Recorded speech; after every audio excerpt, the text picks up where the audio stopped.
नमस्कार बच्चों, स्वागत करती हूँ आपका विंसम डिजिटल लर्निंग प्लेटफॉर्म पे।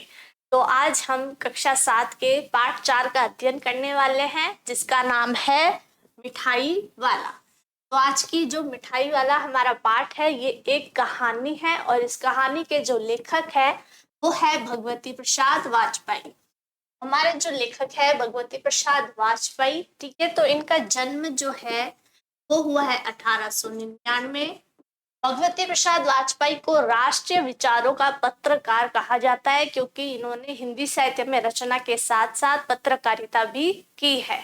और इसके साथ साथ ये जो साहित्य में रचनाएं करते हैं, तो उस रचनाओं में जो है वो क्या करते हैं, अपने आसपास के लोगों के बारे में गहन अध्ययन करते हैं और उनके जीवन के बारे में, ठीक है, उनके जीवन को ऐसे प्रस्तुत करते हैं, ऐसा मार्मिक प्रदर्शन करते हैं कि हमारा जो दिल है उस कहानी से जुड़ जाता है और हम उससे क्या कर पाते हैं, अनुभव कर पाते हैं। तो ये जो है इनकी रचनाओं की खूबी है। तो आज की जो हमारी कहानी है मिठाई वाला, तो इसमें जो व्यक्ति के बारे में बताया गया है, जो मिठाई वाला है, जो क्या करता है, ठीक है, वो मिठाई बेचता है, कभी मुरली बेचता है या कभी खिलौने बेचता है। और वो इन सभी को क्या है, बहुत सस्ते दामों में बेचता है, जिससे उसका क्या होता है, कोई फायदा नहीं होता। तो आसपास के जो लोग हैं वो सोचने लगते हैं कि इतने सस्ते दामों में ये कैसे बेचता है कि ये अपना नुकसान भी कर लेता है। तो इसके पीछे जो है एक कहानी छुपी हुई है, जिस वजह से वो ये करता है। तो ये जानने के लिए हमें ये पूरी कहानी पढ़नी पड़ेगी। तो चलिए चलते हैं कहानी की ओर। बहुत ही मीठे स्वरों के साथ वह गलियों में घूमता हुआ कहता, बच्चों को बहलाने वाला, खिलौने वाला। तो जिस व्यक्ति की बात हो रही थी कि जो खिलौने बेचता है और मिठाई बेचता है, तो वो जो है बहुत ही क्या है, गलियों में घूमता और बड़े मधुर और मीठे स्वर के साथ बोलता, बच्चों को बहलाने वाला, खिलौने वाला। इस अधूरे वाक्य को वह ऐसे विचित्र किंतु मादक मधुर ढंग से गाकर कहता। इस आसान से भी क्या है, पंक्ति को, एक वाक्य को कैसे विचित्र लेकिन ऐसे मधुर स्वर में कहता कि सुनने वाले एक बार अस्थिर हो उठते। जो भी सुनता वो एक बार क्या है, उस आवाज को सुनने के लिए अस्थिर, मतलब वहीं ठहर जाता और ठहर कर वो सुनने लगता। उसके स्नेहाभिषिक्त, स्नेहाभिषिक्त का अर्थ क्या हो गया, प्रेम से भरा हुआ। मतलब उसका स्वर जो है, उसकी आवाज जो है वो कैसी है, प्रेम से भरी हुई है, स्नेह से भरी हुई है। कंठ से फूटा हुआ गान सुनकर निकट के मकानों में हलचल मच जाती। अब जो गलियों में आसपास के जो मकान होते हैं उनमें क्या होता, हलचल मच जाती। छोटे छोटे बच्चों को अपनी युवतियां चिकों को उठाकर छज्जों के नीचे झांकने लगती। अब देखिए, चिक क्या होता है, जो पर्दे होते हैं, कौन से पर्दे, जो बांस से बने हुए क्या होते हैं, पर्दे होते हैं, और उनको चटाई के रूप में भी इस्तेमाल किया जाता है और पर्दों के रूप में भी उसका इस्तेमाल किया जाता है। तो ये उन चिकों को उठाकर जो है छज्जों पर नीचे झांकने लगती, मतलब अपनी छतों से क्या है, नीचे गलियों में झांकने लगती। और उनके अंतरव्यापी छोटे छोटे उद्यानों, अंतरव्यापी मतलब जो गलियों के बीच में जो छोटे छोटे उद्यान हैं, बगीचे हैं, उनमें जो खेलते और इठलाते हुए बच्चों का झुंड उसे घेर लेता।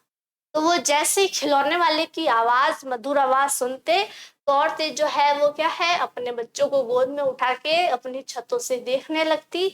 और जो बच्चे गलियों में, बगीचों में जो खेल रहे होते, वो उस खिलौने वाले की तरफ क्या है, झुंड बना के उसे घेर लेते। और तब वह खिलौने वाला वहीं बैठकर खिलौने की खोल देता और वही वो खिलौने वाला क्या है, बच्चे उसे घेर लेते और उसी बगीचों में या गलियों में वहां बैठकर अपने खिलौने की पेटी खोल देता। बच्चे खिलौने देखकर पुलकित हो उठते, पुलकित हो उठते यानी खुशी के मारे क्या होते, खिल उठते, अत्यधिक प्रसन्न हो जाते।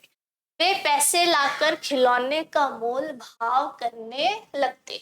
सारे बच्चे जो है अपने अपने घरों में जाकर पैसे लेके आते और खिलौने वाले से मोल भाव करने लगते। इसका दाम क्या है और इसका। अब देखिए जो बच्चे होते हैं वो क्या होते हैं, तलाके बोलते हैं, तो वो क्या है अपनी उसी आवाज में मोल भाव करते। खिलौने वाला बच्चों को देखता और उनकी नन्ही नन्ही उंगलियों से पैसे ले लेता और बच्चों की इच्छा अनुसार उन्हें खिलौने दे देता।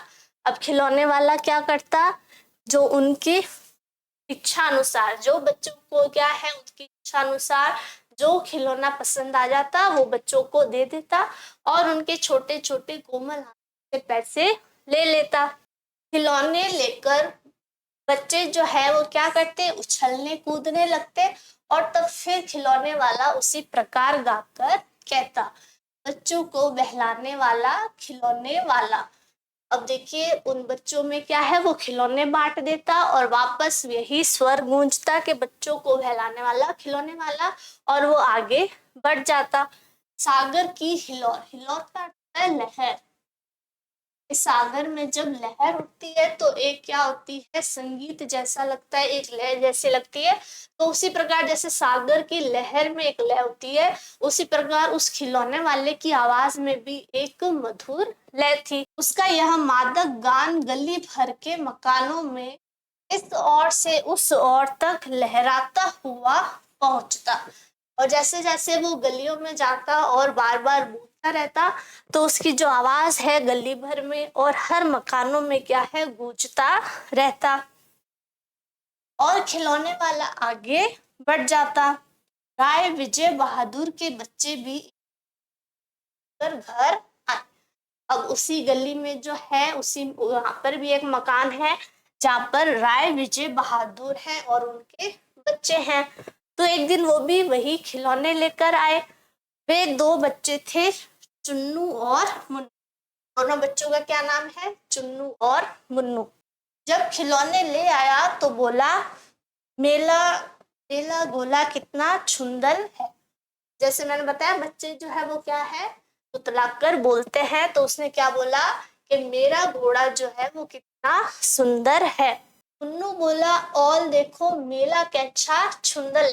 तो अब देखो जब चुन्नू अपने खिलौने की तारीफ कर रहा है तो उसका भाई जो है मुन्नू वो भी क्या है उसकी प्रशंसा करेगा। तो वो भी कह रहा है कि मेरा घोड़ा भी कितना सुंदर है। दोनों अपने हाथी घोड़े लेकर घर भर में उछलने लगे। दोनों अपने खिलौनों के साथ बहुत ज्यादा खुश थे और दोनों घर में इधर उधर क्या है उछलने कूदने लगे। इन बच्चों की माँ रोहिणी कुछ देर तक खड़े उनका खेल निरखती रही। निरखती मतलब होता है देखना या निहारना। तो कुछ देर तो जो उनकी माँ है जिनका क्या नाम है रोहिणी, वो अपने बच्चों की उछलना कूदना ठीक है इटखेलियां जो है वो देखती रही।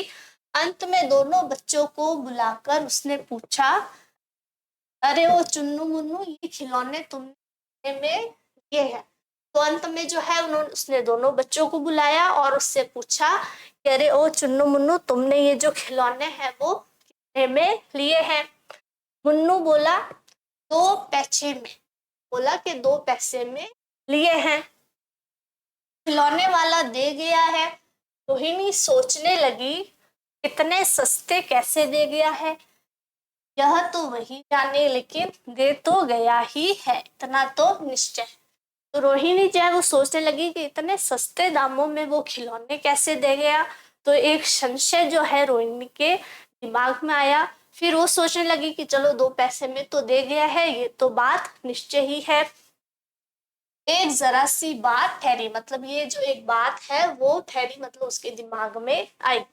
रोहिणी अपने काम में लग गई और वापस अपने काम में लग गई। फिर कभी उसे इस पर विचार करने की आवश्यकता भी भला क्यों पड़ती, और काम में लग गई और वापस ये विचार जो है उसके दिमाग में नहीं आया। 6 महीने बाद नगर भर में 2-4 दिनों से एक मुरली वाले के आने का समाचार फैल गया। लोग कहने लगे, भाई वाह, मुरली बजाने में वह एक ही उस्ताद है। अब 6 महीने बीत गए, ठीक है, खिलौने वाला आया नहीं। लेकिन 6 महीने बाद किसकी गूंज जो है, किसकी तारीफे प्रशंसा नगर भर में सुनने को मिल रही थी? एक मुरली वाले की। और लोग कह रहे थे कि मुरली बजाने में क्या है? उस्ताद है। उस्ताद का अर्थ क्या हो जाता है? जो उस कार्य में कुशल है। मुरली बजाकर, गाना सुनाकर वह मुरली बेचता भी है, सो भी 2-2 पैसे में। अब देखिए, मुरली बजा के बच्चों का क्या करता है? मनोरंजन भी करता है, ठीक है। और मुरली बजाने में भी वो क्या है? निपुण है, उस्ताद है। और मुरली बेचता भी है, तो कितने पैसों में? 2-2 पैसों में बेचता है। भला इसमें उसे क्या मिलता होगा? लोग सोचने लगे कि इतनी सस्ती मुरलियां बेच रहा है, तो भला इसमें उसे क्या मिलता होगा? मेहनत भी तो न आती होगी? एक व्यक्ति ने पूछ लिया। कैसा है वह मुरली वाला? मैंने तो उसे नहीं देखा। अब वो उसने पूछ लगा कि जो मुरली वाला है वो कैसा दिखाई देता है? मैंने तो उसे अभी तक नहीं देखा। उत्तर मिला, उम्र तो उसकी अभी अधिक ना होगी। उम्र जो है वो उसकी क्या है? अधिक नहीं है, 30-32 का होगा। अब देखिए, उसकी उम्र जो है वो कितनी? 30 वर्ष। दुबला पतला गोरा युवक है। और कैसा है? दुबला है, पतला है, और रंग जो है वो उसका कैसा है? गोरा। और बीकानेरी रंग साफा बांधता है। अब वो कैसा साफा बांधता है? कि बीकानेर का जो प्रसिद्ध रंगीन साफा है वो बांधता है। वही तो नहीं जो पहले खिलौने बेचा करता था। तो ये जो रंग है वो किससे मिलता जुलता है? जो पहले खिलौने बेचता था। तो उसने पूछा कि ये शायद वही है जो पहले खिलौने बेचा करता था। क्या वह पहले खिलौने भी बेचा करता था? तो दूसरा व्यक्ति पूछ रहा, क्या वह मुरली वाला पहले खिलौने भी बेचा करता था? हाँ, जो आकार प्रकार तुमने बतलाया उसी प्रकार का वह भी था। अब बोल रहे कि तुमने जिस व्यक्ति का आकार प्रकार बताया है, ठीक है, तो खिलौने वाले का भी आकार जो है, ठीक है, वो वैसा ही दिखाई देता था। तो वही होगा, पर भाई है वह है एक उस्ताद। अब बोल रहे कि चाहे जो भी हो, लेकिन वो है एक उस्ताद। मतलब मुरली बजाने की जो उसकी कुशलता है, ठीक है, तो वो एक क्या हो गया? उस्ताद हो गया। प्रतिदिन इसी प्रकार उस मुरली वाले की चर्चा होती रही। और जब जब वो गलियों में घूमता तो इसी प्रकार से उस मुरली वाले की चर्चा जो है और प्रशंसा होती रही। प्रतिदिन नगर की प्रत्येक गली में उसका मादक मृदुल स्वर सुनाई पड़ता। प्रतिदिन क्या है? गली में उसका मृदुल यानी मधुर। तो प्रति नगर की गलियों में क्या है? उसके जो मुरली वो बजाता, उसकी धुन जो है वो क्या थी? मधुर थी। और उसकी आवाज जो थी वो भी अत्यंत मधुर थी। बच्चों को बहलाने वाला वाला। और वो क्या कहता है इस बार? बच्चों को बहलाने वाला मुरलिया वाला। रोहिणी ने भी मुरली वाले का यह स्वर सुना। अब देखिए, रोहिणी चुन्नू जो माँ है उसने ये स्वर सुना। तुरंत ही उसे खिलौने वाले का स्मरण हो आया। तो उसे अचानक क्या है? आवाज जो है वो जानी पहचानी लगी और उसे खिलौने वाले का स्मरण, उसकी याद आ गई। उसने मन ही मन कहा, खिलौने वाला भी इसी तरह गाकर खिलौने बेचा करता था। खिलौने वाला था वो भी इस प्रकार से ही गाकर खिलौने बेचा करता था। रोहिणी उठकर अपने पति विजय बाबू के पास गई। जरा उस मुरली वाले को बुलाओ तो चुन्नू मुन्नू के लिए ले लो। तो वो अपने पति के पास गई, जिनका क्या नाम है? विजय बाबू। उसने बोला, जरा उस मुरली वाले को तो बुला ले आओ, जिससे मैं क्या करूं? चुन्नू मुन्नू के लिए भी ले लूं। क्या पता यह फिर इधर आए न आए। क्या पता ये फिर कभी इधर आए या ना आए, मतलब उसका यहाँ पर वापस इस गली में आना ना हो। और ऐसा भी लगता है कि चुन्नू मुन्नू जो है वो क्या है? बगीचे में खेलने गए हैं। विजय बाबू एक समाचार पत्र पढ़ रहे थे। विजय बाबू जो है वो क्या कर रहे थे? एक समाचार पत्र पढ़ रहे थे। उसी तरह उसे लिए हुए दरवाजे पर आकर मुरली वाले से बोले। समाचार पत्र को ही साथ में लेकर दरवाजे तक गए और मुरली वाले से बोले क्यों भाई, किस तरह देते हो मुरली। उन्होंने मुरली के भाव पूछे कि मुरली जो है वो किस तरह दे रहे हो। किसी की टोपी गली में गिर पड़ी, किसी का जूता पार्क में ही छूट गया, और किसी की सोथनी यानी पाजामा ही ढीला होकर लटक गया। मतलब जैसे ही मुरली वाला जो है गली में आया और उसने गाकर सबको बताया कि बच्चों को बहलाने वाला मुरलिया वाला। तो जो भी बच्चे गली में थे, बगीचों में खेल रहे थे, उसकी आवाज सुनकर दौड़े भागे उसकी तरफ आए। और दौड़ भाग में क्या हो गया, किसी की टोपी जो है वो गली में गिर गई, किसी का जूता पार्क में छूट गया, और किसी का पाजामा ही ढीला हो गया।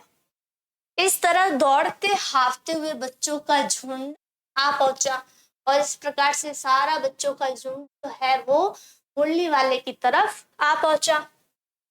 एक स्वर से सब बोल उठे, हम भी लेंदे मुरली और हम भी लेंदे मुरली। अब वो क्या कह रहे हैं तुतला के कि हम भी मुरली लेंगे। मुरली वाला हर्ष गदगद हो उठा, वो बच्चों को देख के क्या हो गया, बहुत खुश हो गया, ठीक है, और मुस्कुराने लगा। बोला सबको देंगे भैया, लेकिन जरा रुको। अब बोले सारा झुंड, एक बच्चे जो है एक साथ इकट्ठे हो गए, तो मुरली वाले ने बोला कि सबको एक एक करके मुरली मिलेगी, लेकिन अभी जरा बैठ जाओ, ठहरो, एक एक को देने दो, अभी इतनी जल्दी हम कहीं लौट थोड़ी जाएंगे। बोल रहे हैं कि एक एक को देंगे, अभी इतना जल्दी जो है वापस थोड़ी लौट जाएंगे। बेचने तो आए ही हैं, और है भी इस समय मेरे पास एक दो नहीं पूरी 57। अब बोले मुरली बेचने ही तो आए हैं, अभी थोड़ी जाएंगे, और मुरली भी मेरे पास क्या है, सिर्फ एक दो नहीं है, पूरी 57 है। हाँ बाबूजी, क्या पूछा था आपने, कितने दी। अब वापस जो है विजय बाबू दरवाजे पर खड़े होकर भाव पूछ रहे थे। तो बच्चों को बैठाकर मुरली वाले ने वापस विजय बाबू से कहा कि हाँ बाबूजी, आप क्या पूछ रहे थे।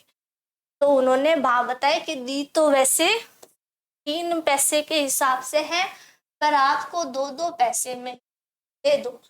तो मुरली वाले ने बोला कि इसका जो भाव है वो तो कितना है, 3 पैसे का है, लेकिन आपको 2 पैसे में ही दे दूंगा।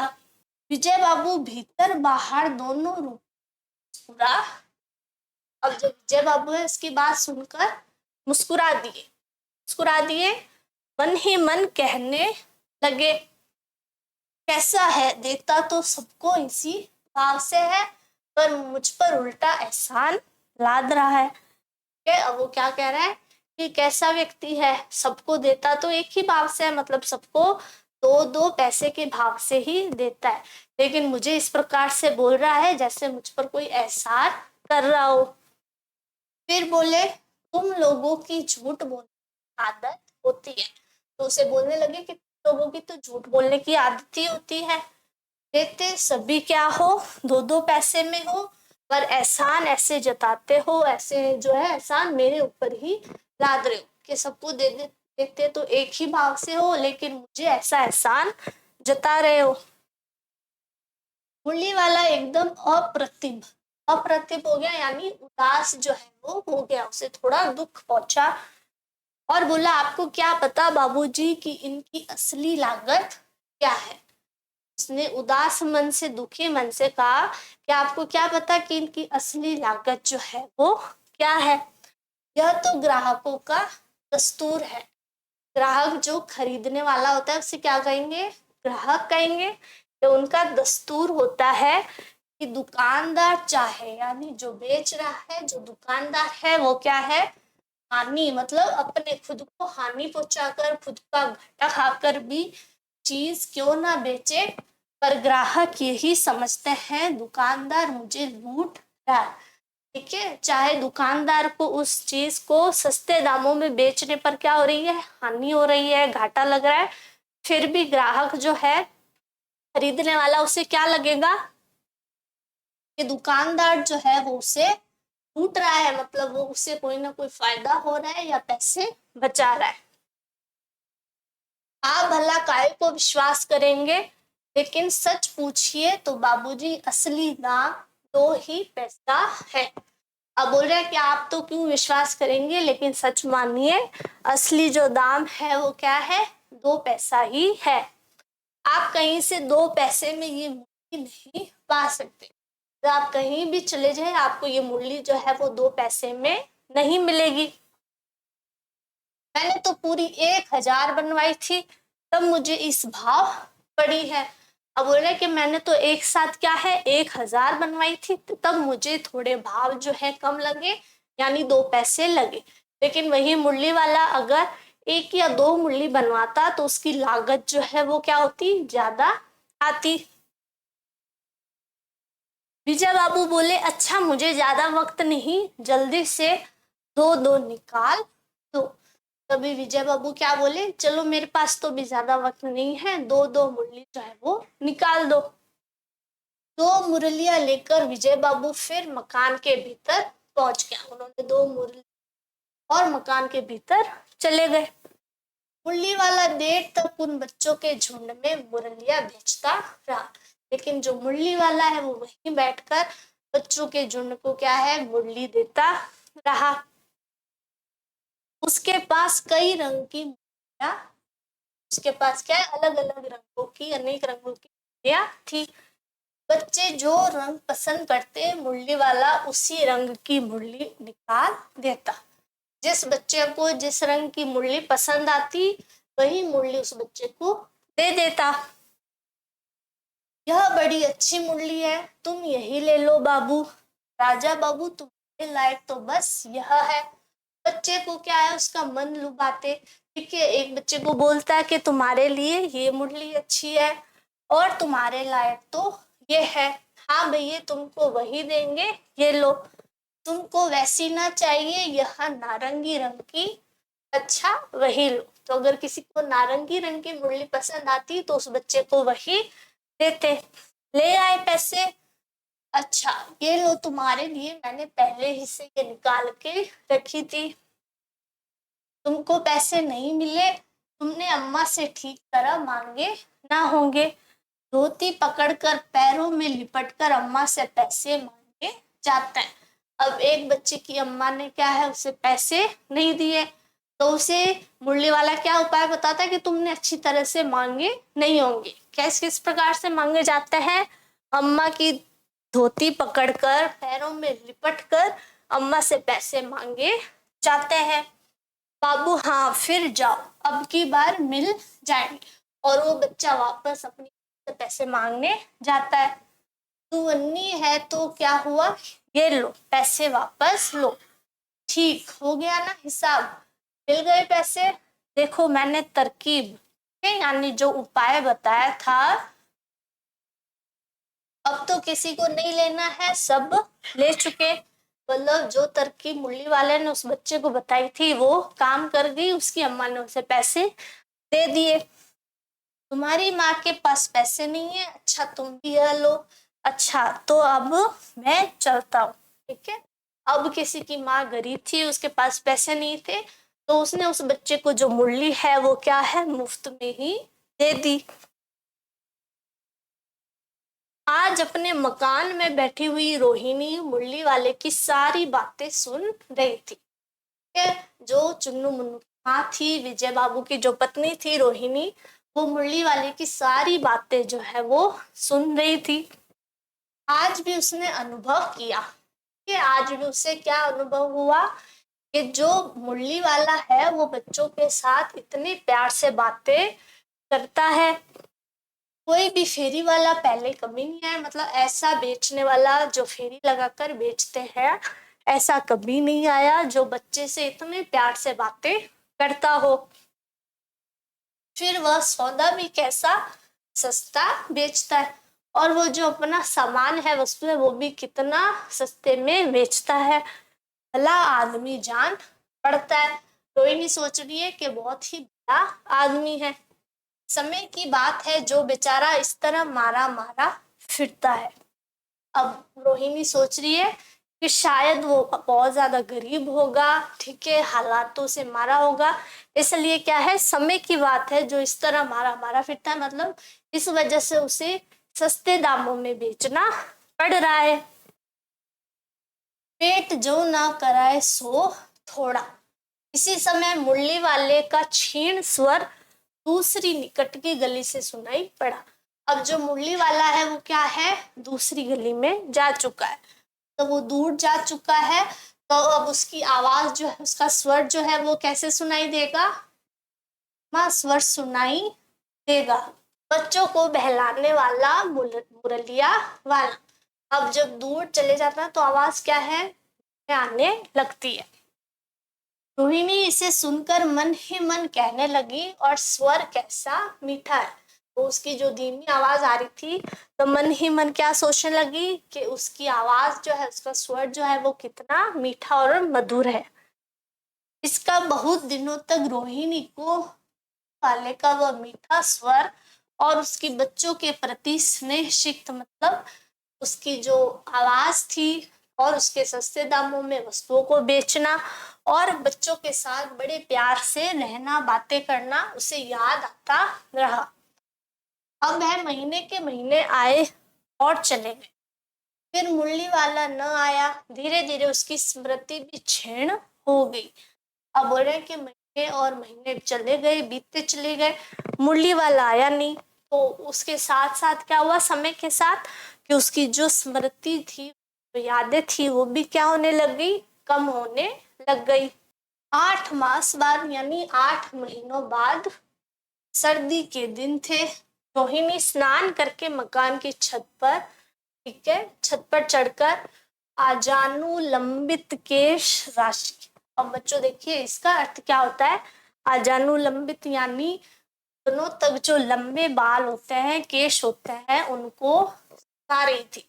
तो रोहिणी के बाल जो थे, केश थे, वो कैसे थे, घुटनों तक लंबे थे। इस समय नीचे की गली में सुनाई पड़ा कि बच्चों को बहलाने वाला मिठाई वाला।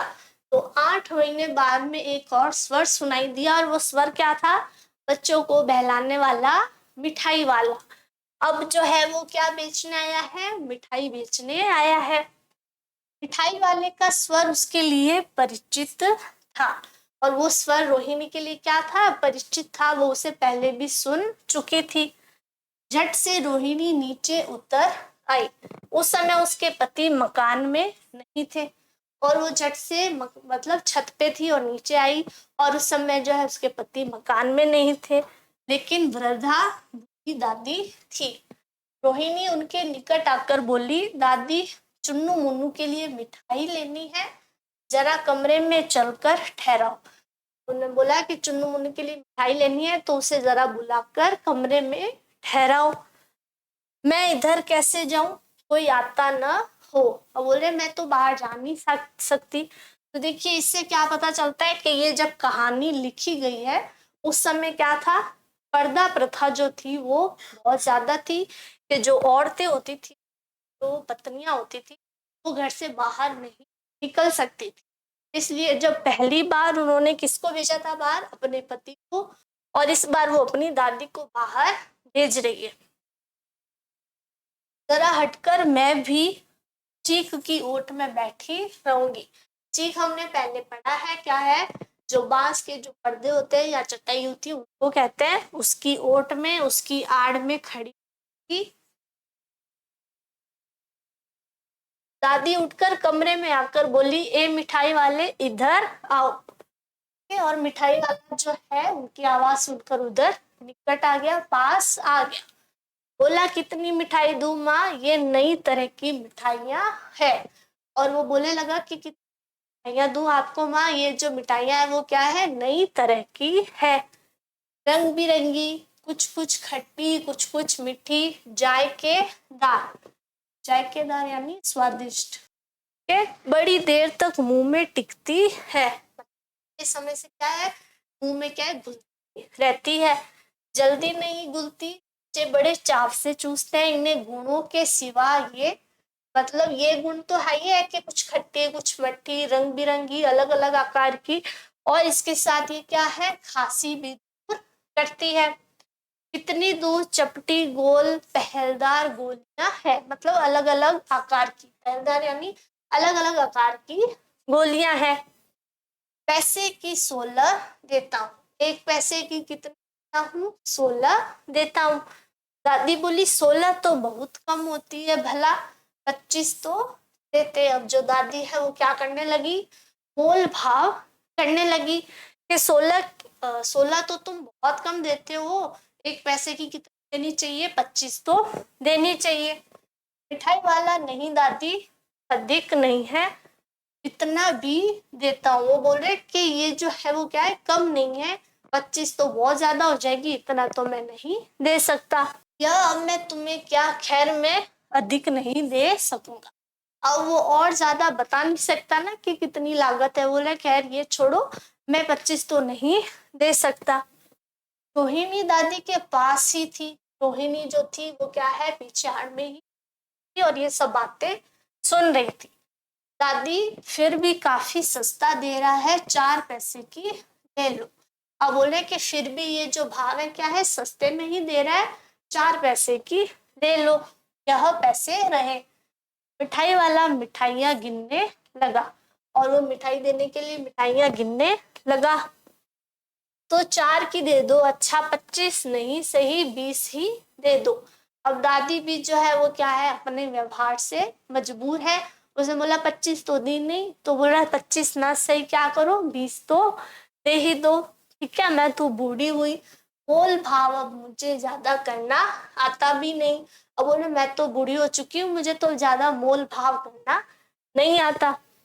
और अपनी ये बात कहते हुए क्या हुआ, दादी के पोपले मुंह से जरा से मुस्कुराहट फूट निकली। अब इसका अर्थ क्या होता है, ऐसा मुंह जिसमें क्या नहीं होते, दांत नहीं होते। जो बूढ़े होते हैं, बुजुर्ग होते हैं, उनके मुंह क्या है, दांत नहीं होते। अब वो क्या है, अपनी ये बात कहते हुए कि मुझे तो मोल भाव करना नहीं आता, ये कहते हुए खुद हंसने लगी।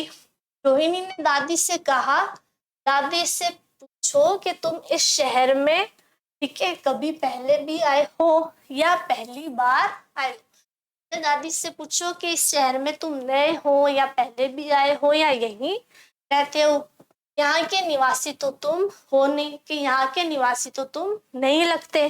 दादी ने इस कथन को दोहराने की चेष्टा की ही थी, यानी कोशिश कर रही थी कि ये कथन जो है वो दोहराए, लेकिन मिठाई वाले ने ये सुन लिया था और उसने उत्तर दिया कि पहली बार नहीं, और भी कई बार आ चुका हूँ। कि पहली बार नहीं आया हूँ, मैं इससे पहले भी बहुत बार, कई बार आ चुका हूँ। रोहिणी चिक की आड़ ही से बोली, पहले यही मिठाई बेचते हुए आए थे या और कोई चीज लेकर। रोहिणी ने पूछा कि पहले भी मिठाई बेचनी आए थे या कोई और दूसरी वस्तु बेचने आए थे।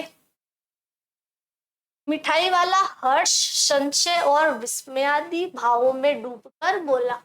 अब देखिए, हर्ष का हो गया बहुत खुश होकर, और संशय यानी क्या हो गया, संदेह से उसे एक शक हुआ, और विस्मयादि मतलब आश्चर्य भी हुआ। इन सारे भाव एक साथ आए और इन्हीं भावों में डूबकर उसने बोला, इससे पहले मैं मुरली लेकर आया था और उससे भी पहले खिलौने लेकर। तो भाव में डूब के उसने जवाब दिया कि मैं इससे पहले क्या था, मुरली और खिलौने लेकर आया था। रोहिणी का अनुमान ठीक निकला। अब जैसा अनुमान रोहिणी ने लगाया था कि पहले जो है ये मुरली वाला और खिलौने वाला यही है, अब तो वह उससे और भी कुछ बातें पूछने के लिए अस्थिर हो उठी।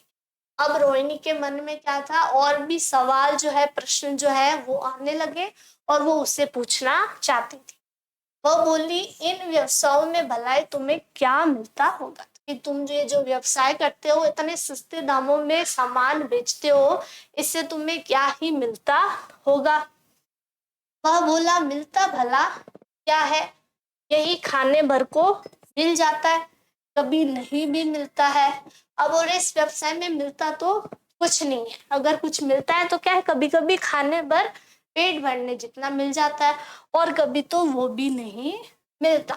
लेकिन क्या मिल जाता है, संतोष, ठीक है, संतुष्टि, धैर्य, और कभी कभी असीम सुख मिल जाता है। लेकिन संतोष मिल जाता है, वो खुश हो जाता है, बच्चों की हंसी देखकर उसे धैर्य और संतोष मिलता है, और यही मैं चाहता भी हूँ।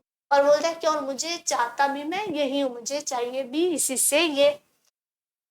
वो सो कैसे वह भी बताओ, रोहिणी ने पूछा। ठीक है, ऐसे कैसे वो तो मुझे बताओ, मतलब इतने सस्ते दामों में हानि खाकर तुम्हें असीम सुख की प्राप्ति कैसे होती है, वो बताओ। मिठाई वाला बोलता है, अब व्यर्थ उन बातों की तो चर्चा करूं, उन्हें आप जाने। अब बोल रहे कि उन बातों का मैं बेकार में क्यों चर्चा करूं, आप उसे जाने। उन बातों से ही होगा, बोल रहे हैं कि उन बातों में क्या होगा, सुनकर आपको दुख ही होगा। जब इतना बतलाया है तब और भी बता दो। रोहिणी ने बोला कि जब इतना बता दिया है तो और भी आगे बता दो। मैं बहुत उत्सुक हूँ, उत्सुक हूँ मतलब जानने की इच्छा जो है वो रोहिणी को है। तुम्हारा हर्जा ना होगा, मिठाई में और भी ले लूंगी। हर्जा मतलब तुम्हारी कोई हानि नहीं होगी, तुम्हें कोई नुकसान नहीं होगा, तुम जितना समय यहाँ रुकोगे मैं मिठाई और ले लूंगी, तुम्हारा नुकसान तो नहीं होगा। अतिशय गंभीरता के साथ मिठाई वाले ने कहा, मैं भी अपने शहर का क्या हूँ, प्रतिष्ठित आदमी था। अब बोले गंभीर होके मिठाई वाला क्या बोलता है कि मैं भी अपने शहर का क्या था, प्रतिष्ठित, मतलब बहुत प्रतिष्ठा थी, सम्मान था, इज्जत थी, ऐसा आदमी था। उसके पास क्या था, मकान था, व्यवसाय, गाड़ी घोड़े, नौकर चाकर सभी कुछ थे। तो अपने शहर में उसके पास क्या था, सब कुछ ही था। स्त्री थी, छोटे छोटे दो बच्चे भी थे, और परिवार में क्या थी, उसकी पत्नी थी और दो छोटे छोटे बच्चे थे। मेरा वह सोने का संसार था, और वो संसार में इतना खुश था, इतना प्रसन्न था कि उसे सोने जैसा प्रतीत होता था। ठीक है, संपत्ति भी थी, वैभव था, भीतर सांसारिक सुख था। जहाँ बाहरी जो जीवन था वहां पे क्या था, संपत्ति मतलब वैभव, ठीक है, सब कुछ था। वही परिवार मतलब भीतर अंदर जो सांसारिक मतलब पारिवारिक सुख भी था, मतलब वो अपने परिवार में खुश था। स्त्री सुंदरी थी, उसकी जो पत्नी थी वो सुंदर थी, मेरी प्राण थी। तो जो भाई वाला है वो अपनी पत्नी से अत्यधिक प्रेम करता था। बच्चे ऐसे थे जैसे सोने के सजीव खिलौने, और बच्चे भी इतने प्यारे और सुंदर थे कि जैसे सोने के कोई सजीव हो। उनकी अठखेलियों से मतलब उनकी जो चंचलता थी, शरारतें थी, उसके मारे घर में क्या रहता था, कोलाहल, शोर रहता था। समय की गति मतलब समय की गति है, समय चलता रहता है, विधाता की लीला, और जो भगवान चाहे उसे कौन रोक सकता है। अब कोई नहीं है, अब ना उसके पास उसकी पत्नी है और ना ही दोनों बच्चे हैं। दादी, वक्त जो है वो क्या है, निकाले नहीं। वक्त के साथ क्या है, वो अपने प्राणों की बात कर रहा है कि उनके जाने के बाद उसे क्या लगा कि उसका जीवन भी समाप्त हो चुका है, उसे जीना मुश्किल लग रहा था। अब वो दादी से कह रहा है कि प्राण जो है वो निकाले नहीं, मतलब भगवान जो है, विधाता जो है वो मुझे भी नहीं बुलाता, इसलिए अपने उन बच्चों की खोज में निकला हूं। अब बोल रहे हैं कि इसलिए ही मैं क्या है, उन बच्चों की खोज में ही निकलता हूँ और ये सामान बेचता हूँ। ये सब क्या है, अंत में होंगे तो यही। वो बोल रहा है कि जो बच्चे हैं मेरे वो क्या है, वापस जन्म लेके क्या है होंगे तो यही कहीं मेरे आसपास ही कहीं होंगे। ठीक है, तो वो मैं उनको क्या है ढूंढ रहा हूँ, यही कहीं क्या होंगे, जन्मे होंगे। रोहिणी ने अब मिठाई वाले की ओर देखा, उसकी आंखें जो है आंसुओं से भर गई। ठीक है, अब रोहिणी जो है उसने मिठाई वाले की तरफ देखा और उसकी बातें सुन के क्या, उसकी आंखों में आंसू आ गए। और इसी समय क्या है, चुन्नू मुन्नू आ गए। उसी समय क्या है, चुन्नू मुन्नू आ गए और रोहिणी से लिपट कर उसका आंचल पकड़कर बोले, अम्मा मिठाई। ठीक है, तभी मिठाई वाला बोलता है कि मिठाई मुझसे लो। यह कहकर वो क्या है, तत्काल कागज की दो पुड़िया मिठाई से भरी मिठाई वाले ने चुन्नू मुन्नू को दे दी। तो उसने जल्दी से क्या है, कागज की पुड़िया में मिठाइयां लपेटी और उसने चुन्नू मुन्नू को दे दी। रोहिणी ने भीतर से पैसे फेंक दिए। मिठाई वाली ने पेटी उठाई और कहा, अब इस बार ये पैसे ना लूंगा। दादी बोली, अरे अरे, ना ना, अपने पैसे लिए जा भाई। अब उसने क्या बोला कि इस बार के जो पैसे हैं वो मैं नहीं लूंगा। क्यों? क्योंकि उसे चुन्नू मुन्नू में अपने बच्चे दिखाई दिए। तब तक आगे फिर सुनाई पड़ा उसी प्रकार मादक मृदुल स्वर में, बच्चों को बहलाने वाला मिठाई वाला। अब देखिए परिस्थिति ऐसी हुई कि जो मिठाई वाला है उसकी स्त्री और उसके जो 2 बच्चे हैं उनका क्या हो गया, देहांत हो गया। और इसी वजह से वो उसने क्या सोचा, ठीक है, देखो जीवन में दुख जो है वो आते जाते रहते हैं, लेकिन अगर उसी दुख के बारे में सोचकर अपने जीवन को क्या कर लेना, खराब करना, व्यर्थ में ही बैठे रहना और दुखों के बारे में सोचते रहना, ये तो सही नहीं है। मिठाई वाले ने क्या किया, सकारात्मकता के साथ सोचा और उसने सोचा कि मेरे बच्चे भी क्या होंगे, यही होंगे। और दूसरों की बच्चों की खुशियों में उसने अपने बच्चे देखे और उन्हें खुशियां देकर वो खुद भी क्या रहने लगा, खुश रहने लगा। उसमें उसे संतुष्टि मिलती थी। तो इससे हम ये एक सीख ले सकते हैं कि चाहे कैसी भी परिस्थिति हो, ठीक है, हमें क्या रहना है, खुश रहना है और खुशियां बांटनी है। ठीक है, तो चलिए बच्चों, मिलते हैं आपसे अगले भाग में। तब तक के लिए keep learning and keep growing with Winsome international school. Thank you.